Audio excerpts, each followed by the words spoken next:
हम लोग शुरू करेंगे एनबीएफ का यूनिट नंबर 7 जिसका नाम है नाइट्रोजन, सल्फर एंड मेटल्स। और इसके अकॉर्डिंगली ये जिन एसएलओस के अकॉर्डिंगली ये चैप्टर बनाया गया है, वो एसएलओस जो कि फेडरल बोर्ड ने प्रोवाइड किए हैं। फेडरल बोर्ड के पेपर जो कि इन एसएलओस से आएंगे, उन एसएलओस को हम इस वीडियो में देखेंगे। तमाम के तमाम एसएलओस को कवर करेंगे जिस तरह हम अपनी सीरीज में कर रहे हैं। तो सबसे पहला एसएलओ है recognise that atmospheric oxides of nitrogen NO and NO2 can react with unburned hydrocarbons to form peroxyacetyl nitrate PAN, which is a component of photochemical smog। तो इसके अंदर हम बात क्या की जा रही है, तो सबसे पहले देखते हैं। तो सबसे पहले हमारे पास जिन इलाकों में गाड़ियाँ बहुत ज़्यादा चलती हैं, जिन इलाकों में व्हीकल्स बहुत ज़्यादा होते हैं और फैक्ट्रीज़ बहुत ज़्यादा होती हैं, इंडस्ट्रीज़ बहुत ज़्यादा होती हैं, उन पोल्यूशन से एक पोल्यूटेंट हमारे पास, एक पोल्यूटेंट जो कि हार्मफुल गैस है हमारे पास, बहुत ज़्यादा इमिट होती है, दैट इज़ नाइट्रोजन ऑक्साइड।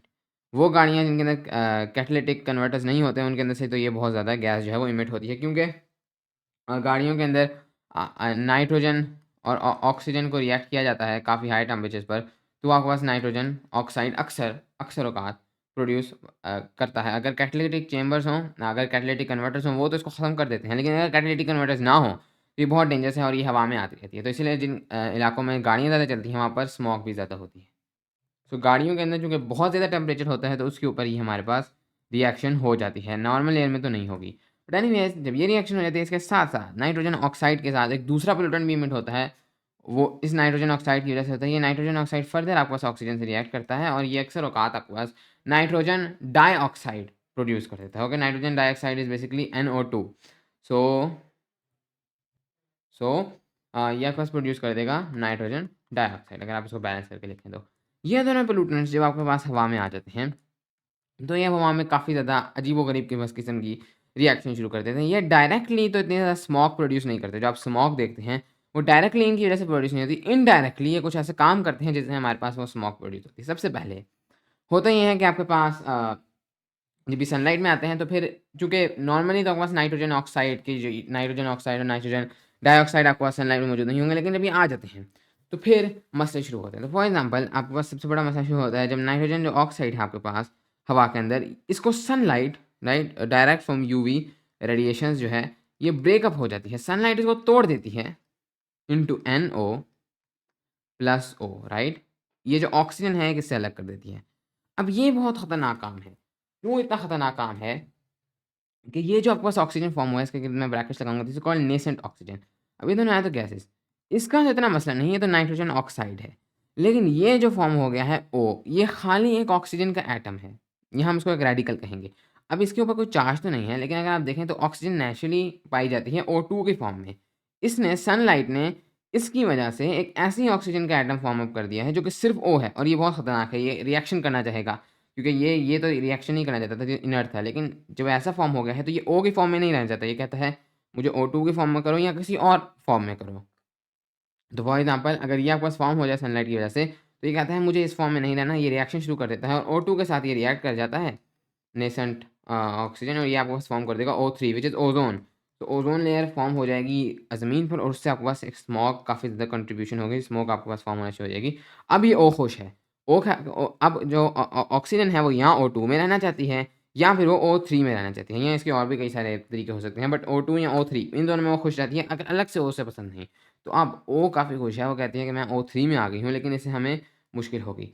तो ये असली मसला तब हुआ जब सनलाइट ने ये नेसेंट ऑक्सीजन प्रोड्यूस कर दिया, और उस नेसेंट ऑक्सीजन ने, जो कि एक प्योर ऑक्सीजन का एटम है, और एटम अलग से हवा में आ जाना बगैर किसी मॉलिक्यूल के, वो बहुत डेंजरस है, तो उसने रिएक्शन कर दी और ओज़ोन फॉर्म कर दी। लेकिन इसके साथ-साथ ये और भी बहुत से काम करती है, तो सिर्फ़ ऑक्सीजन से थोड़ी रिएक्ट करेगी, और इसके साथ-साथ वाटर वेपर होता है हवा में।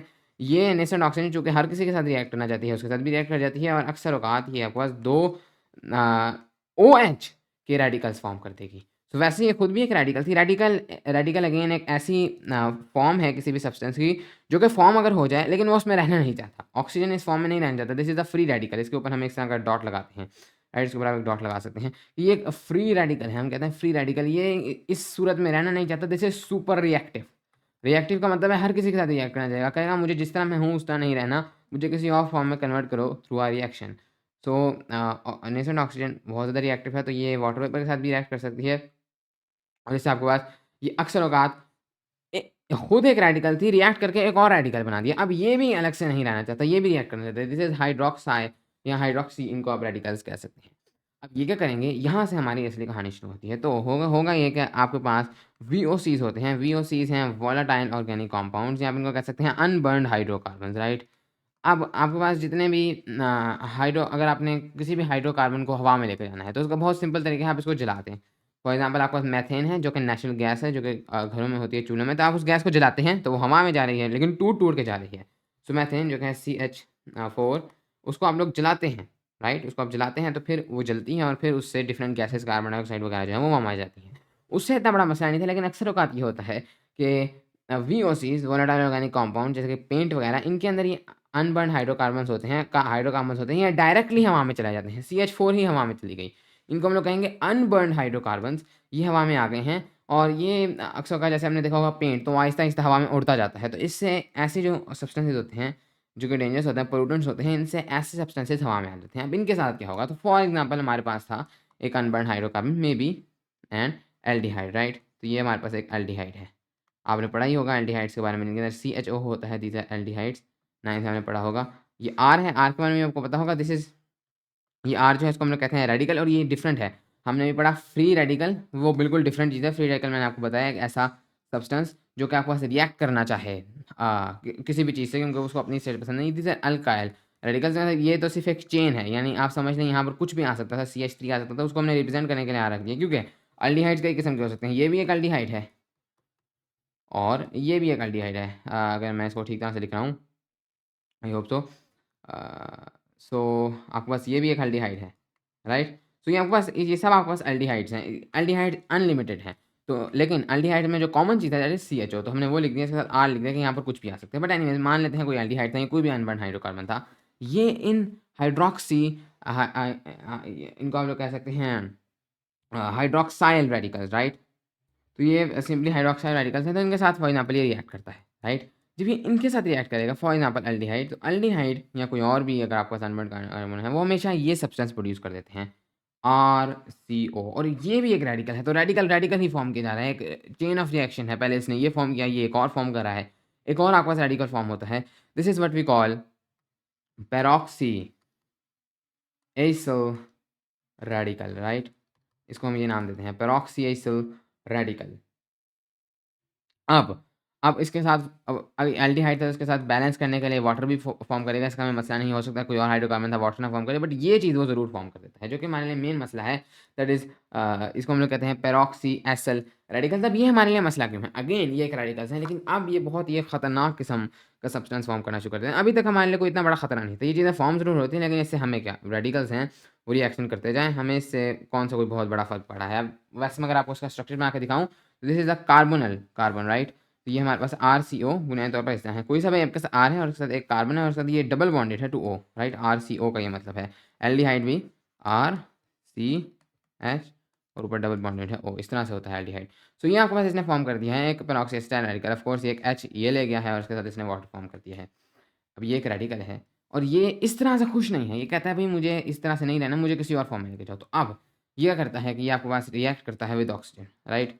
ऑक्सीजन ही अबंडेंट है और भी चीज़ों से रिएक्ट करेगा, उससे इतना बड़ा मसला नहीं, बट व्हेन ये इट रिएक्ट्स विद ऑक्सीजन, ये हमारे पास एक और सब्सटेंस फॉर्म कर देता है और अब इसके साथ आपके पास एक ऑक्सीजन जुड़ जाता है, राइट। एक O2 जुड़ जाता है इस तरह से और अब आपके पास ये फॉर्म कर देगा RCO, आप इसको लिख सकते हैं O2। ये भी एक रेडिकल है, तो ये मुसीबत छूट ही नहीं रही। एक रेडिकल बनता है तो वो दूसरा रेडिकल फॉर्म कर देता है। अब हमारे पास अभी तक चेन ऑफ रिएक्शन जो है वो शुरू हो चुकी है और अब ये जो हमारे पास फॉर्म हुआ है, this is also a radical और इसके साथ सिर्फ ये हुआ है कि ऑक्सीजन आपके पास इसके साथ आके जुड़ गया है, लेकिन ये अभी भी खुश नहीं है।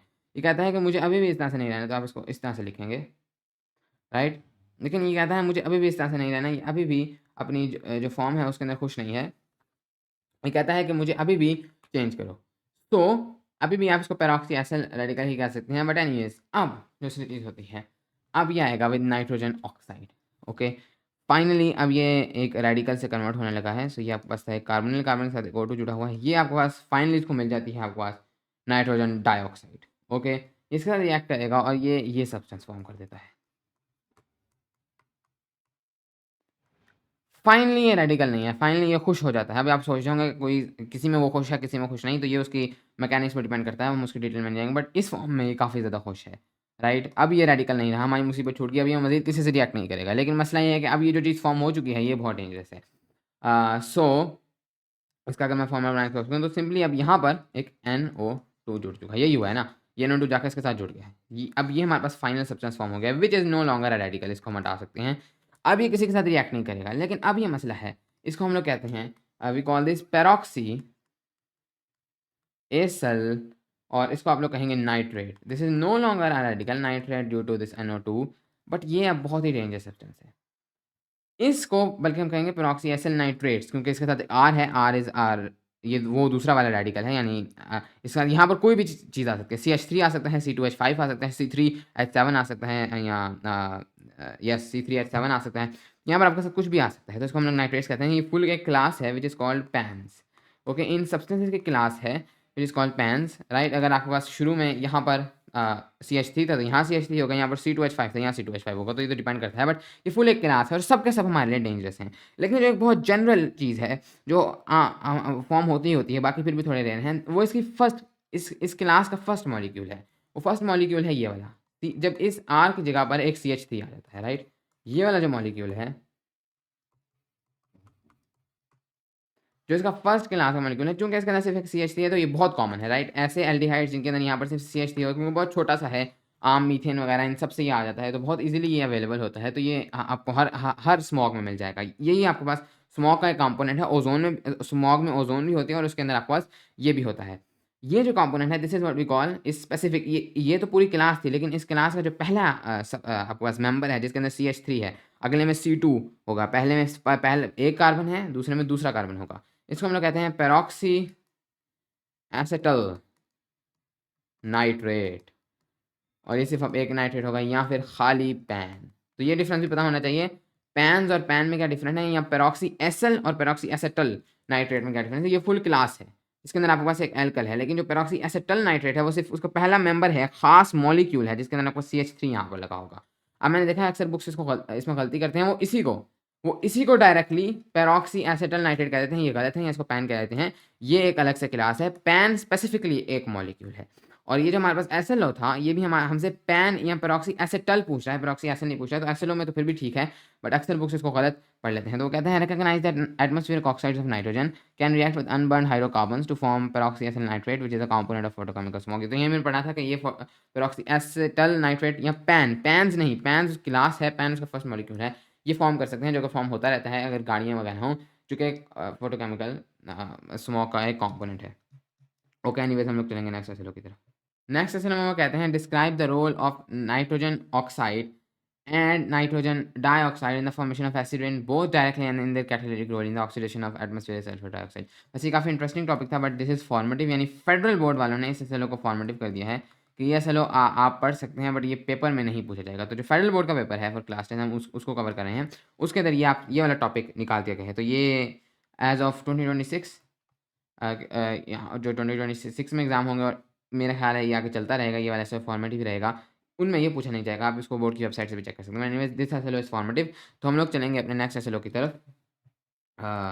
तो ये वाला टॉपिक जो बुक में ज़रूर मौजूद होगा, क्योंकि बुक वालों ने जब इन्होंने फॉर्मेटिव नहीं किया था उससे पहले इसको देख के बुक बनाई थी, लेकिन अब ये फॉर्मेटिव है तो अब आप इसको स्किप कर सकते हैं। ओके, नेक्स्ट एसएलओ है state the symbol equation for the production of ammonia in the Haber process. तो ये बात है हमारे पास हेबर प्रोसेस की। हेबर प्रोसेस बहुत ही सिंपल है। हेबर प्रोसेस हमारे पास वो प्रोसेस है या वो तरीका है जिससे हम लोग फॉर्म करते हैं ammonia. Okay, ammonia production, right? Ammonia production. Ammonia क्या चीज़ है? अमोनिया है आपके पास ये जो मॉलिक्यूल है NH3, इसके अंदर एक नाइट्रोजन आपके पास 3 हाइड्रोजन से जुड़ा हुआ है, राइट? ये वाला जो मॉलिक्यूल है NH3, इसको हम लोग कहते हैं अमोनिया। बस इसको हमें प्रोड्यूस करना है। ये बहुत कीमती मॉलिक्यूल है, अक्सर फर्टिलाइजर में यूज़ होता है, लेकिन ये नेचुरली नहीं पाया जाता, हमें इसको प्रोड्यूस करना पड़ेगा। ठीक है, तो हमें इसको खुद से बनाना पड़ेगा फैक्ट्री के अंदर। तो हम इसको कैसे बनाएंगे? हम लोग ये वाली रिएक्शन का फ़ायदा उठाते हैं। ये हमारे पास रिएक्शन है कि अगर हम लोग नाइट्रोजन को हाइड्रोजन के साथ रिएक्ट कर दें तो ये हमारे पास फॉर्म कर देता है अमोनिया, राइट? ये वाली हमारे पास एक रिएक्शन है। ये एक रिवर्सिबल रिएक्शन है। इसका फाइनल इक्विलिब्रियम रीच हो जाएगा। आपको पता ही होगा रिवर्सिबल रिएक्शन का, जो आपने 9th में पढ़ा होगा कि ये वो रिएक्शन है ना सिर्फ इस तरफ बढ़ती हैं बल्कि इस तरफ भी बढ़ती हैं। तो फॉरवर्ड और रिवर्स दोनों तरफ बढ़ती हैं। इसका ये मतलब है कि वैसे तो अगर आप नाइट्रोजन और हाइड्रोजन को लाएँ, ये अमोनिया तो फॉर्म कर देगा, लेकिन इसी के साथ-साथ अमोनिया जो फॉर्म होगा वो साथ-साथ वापस नाइट्रोजन और हाइड्रोजन भी फॉर्म करना शुरू कर देगा, राइट? तो आहिस्ता-आहिस्ता हमारे पास दोनों चीज़ें इक्विलिब्रियम पे पहुँच जाएँगी। अगर मैं इसका ग्राफ ड्रॉ करने की कोशिश करूँ तो इसको ईज़िली समझ सकते हैं कि अगर हम लोग फॉर एग्ज़ाम्पल इससे शुरू हुए थे, हमारे पास कोई अमोनिया नहीं था, हम लोग इससे शुरू हुए, दिस इज़ N2+3H2। आहिस्ता-आहिस्ता इसकी मिकदार कम होना शुरू हो गई, राइट? क्योंकि ये ख़त्म हो रहा है और फॉर्म कर रहा है अमोनिया, तो हमारे पास आहिस्ता-आहिस्ता इसकी मिकदार कम होना शुरू होगी और यहाँ पर हमारे पास ये था अमोनिया, दिस वाज़ ऑलमोस्ट 0, या था ही नहीं, राइट? बस हल्का-सा था और ये आहिस्ता-आहिस्ता बढ़ना शुरू हो जाएगा। जैसे-जैसे ये कम हो रहा है, ये तो आहिस्ता-आहिस्ता बढ़ रहा है, लेकिन मसला ये है कि जैसे-जैसे ये आहिस्ता-आहिस्ता बढ़ रहा है, वैसे-वैसे ये आहिस्ता-आहिस्ता जैसे-जैसे ये आहिस्ता-आहिस्ता बढ़ा है, उसी के साथ-साथ ये वापस रिएक्ट करना शुरू कर देगा और N2+3H2 प्रोड्यूस करना शुरू कर देगा। तो शुरू में आपके पास N2+3H2 ज़्यादा था और शुरू में आपके पास अमोनिया कम था। जैसे-जैसे अमोनिया बढ़ा, ये कम होता गया, लेकिन इसी के साथ-साथ ये अमोनिया जैसे-जैसे बढ़ता गया, तो वो अमोनिया इतना फॉर्म होना शुरू हो गया कि वो मौजूद था, तो उसने वापस रिएक्ट करके ये फॉर्म होना शुरू कर दिया। तो एनीवेज़ ये कम होता रहेगा। ये बढ़ता रहेगा हद तक कि ये मिल जाते हैं। अब जब ये मिलेंगे तो ऐसी स्टेज में क्या होगा, अब ये दोनों इक्वल हैं, अमोनिया भी इक्वल है और ये भी इक्वल हैं। तो ये जितना ये फ़ॉर्म करेंगे, उतना ही वापस ये वो फ़ॉर्म कर देगा। ये ऐसी ही बात है कि अगर आपके पास एक टैंक है, उस टैंक के अंदर पानी फुल फिल है, ऊपर से एक चीज़ से पानी आता है, यहाँ से एक चीज़ से पानी निकल जाता है, सेम पानी आता है, सेम पानी निकल जाता है, तो क्या उसके अंदर फ़र्क पड़ेगा? तो बिल्कुल नहीं। तो यही चीज़ आपके पास एक इक्विलिब्रियम पर रीच हो जाएगी, बट एनीवेज़ ये एक रिवर्सिबल रिएक्शन है। तो एक्चुअली में हमें क्या चीज़ चाहिए? हमें क्या ये चाहिए या ये चाहिए? हमें तो ये चाहिए। तो एक्चुअली में हेबर प्रोसेस में हम कुछ टेक्निक्स लगाएँगे, जिससे जब इक्विलिब्रियम फ़ॉर्म हो तो उसमें ये रहता है, इक्विलिब्रियम का मतलब ये नहीं कि आधा ये और आधा ये। इक्विलिब्रियम में हम ख़ास कंडीशन रख सकते हैं, अगर टेम्परेचर ज़्यादा हो तो हो सकता है ये ज़्यादा हो, टेम्परेचर कम हो सकता है ये ज़्यादा हो। तो ये तो इन कंडीशंस पर मैटर करेगा, हम कंडीशंस देखेंगे भी कि क्या है फॉर दिस स्पेसिफिक रिएक्शन। लेकिन हमें कोई ऐसी कंडीशन लानी है कि ये हमारे पास प्रोड्यूस हो, ये तो प्रोड्यूस होगा ही होगा, लेकिन थोड़ा कम हो जाए। यानी जितना हम इसको कम कर सकते हैं वो हो, ये ऑफ कोर्स कुछ ना कुछ प्रोड्यूस होगा, लेकिन इसको हम किन टेक्नीक से कम कर सकते हैं, और हमें असली में तो गर्ज़ इससे है। तो किसी तरीके से हम लोग ये चीज़ प्रोड्यूस कर लें, इसको हम लोग रहने दें। ओके? सो हमें इस किस्म की कंडीशंस चाहिए for producing ammonia, right? Ammonia gas. तो अ, इसको हम लोग अभी देखेंगे कि हेबर प्रोसेस क्या है। इस सेशन में हमें सिर्फ इस सिंपल इक्वेशन या इस इक्वेशन के बारे में जानना था कि हम लोग कैसे जो है वो लिख सकते हैं। This is a reversible reaction, और हम इस रिएक्शन का फ़ायदा उठाते हैं अमोनिया को फॉर्म करने के लिए।